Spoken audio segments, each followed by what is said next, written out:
अस्सलामुअलैकुम city 5 news के साथ मैं हूं मोहम्मद अरसिल। खबर शामिल करेंगे फालिया से।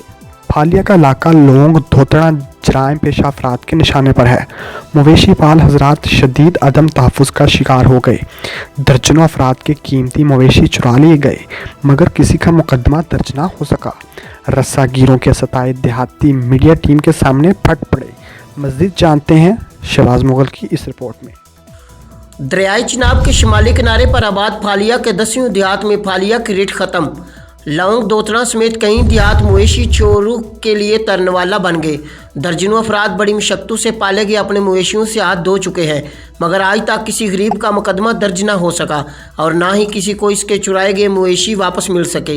मवेशी पाल किसानों का कहना है कि वो मवेशियों को पालने के लिए धूप, बारिश और सैलाब जैसे सख्त मौसम का मुकाबला करके अपने मवेशियों को पाल कर जवान करते हैं मगर जब इनसे नफ़ा कमाने का वक्त होता है तो वो मवेशी चुरा लिए जाते हैं और जितनी कीमत मवेशी की होती है इससे ज़ायद इसे तलाश करने में खर्च हो जाती है मगर पुलिस अपनी रवायत को बरकरार रखते हुए साहिल को तनख्वाह देती है।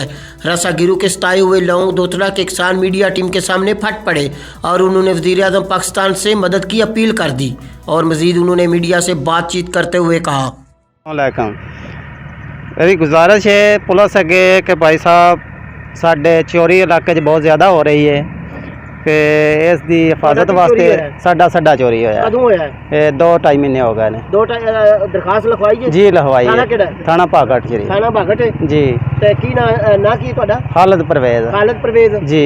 ते इथे मौका दे उत्ते कोई बंदा आया कोई? जी को नहीं आया मौका साढ़े ते 2 महीने हो गए ने। 2 महीने कोई पुलिस वाला नहीं आया जी, बिल्कुल नहीं आया जी। मेरी 2 झोटियां हुई चोरी है। 6 तरीक का वाक़या है, इस महीने की 6 तरीक तो कोई बंदा दरखास्त भी लिखा के आया थाना भागड़ से, कोई बंदा नहीं इधर परत्या। मौके दे उत्ते कोई बंदा नहीं आया? जी कोई नहीं आया। कितनी मालियत थी ਤੁਹਾਡੀਆਂ ਝੋਟੀਆਂ ਦੀ? तकरीबन 1.5 लाख दियां सन। 1.5 लाख ਦੀਆਂ 2 ਝੋਟੀਆਂ ਸਨ जी। ਕੀ ਨਾਮ ਹੈ ਤੁਹਾਡਾ? मेरा नाम जिशान है इधर। ਇਹ ਤੁਹਾਡਾ ਪਿੰਡ ਕਿਹੜਾ? लौंग ਲੌਂਗ ਪਿੰਡ ਹੈ जी। थाना भागड़ ਵਿੱਚ ਤੁਹਾਡੀ जी ਦਰਖਾਸਤ ਹੋਈ ਹੈ? जी। ਇੱਥੇ 6 तरीक ਤੋਂ बाਅਦ कोई बंदा मौके कोई पर बंदा तक नहीं, दरखास्त भी लिखा के आया, कोई बंदा नहीं आया। अस्सलाम वालेकुम जी सर। की नाम है ਤੁਹਾਡਾ? मोहम्मद जमान। मोहम्मद जमान की मसला था? सर जी माजी खुल गई की होया? झोटी। छोटी जी जी चोरी हो गई है? चोरी भी हो गई। कदों हुई है? 28 फरवरी। 28 फरवरी जी। दरखास्त दी है? जी दी है थाना भागट जी। कोई बंदा मौके पे आया? जी कोई नहीं आया। कोई पुलिस एहलकार मौके पे नहीं आया? जी कोई नहीं आया। छोटी की मलकियत कितनी है?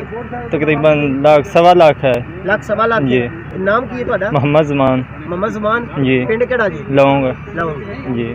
सारे रिक्वेस्ट ये है कि साढ़े जो ग्रां है लाओगे दरिया की कदी उत्ते बिल्कुल दरिया चिनाब दी लिहाजा हर रोज डेली चोर जड़े वारदात कर रहे नहीं, हर रोज हर बंदा परेशान है।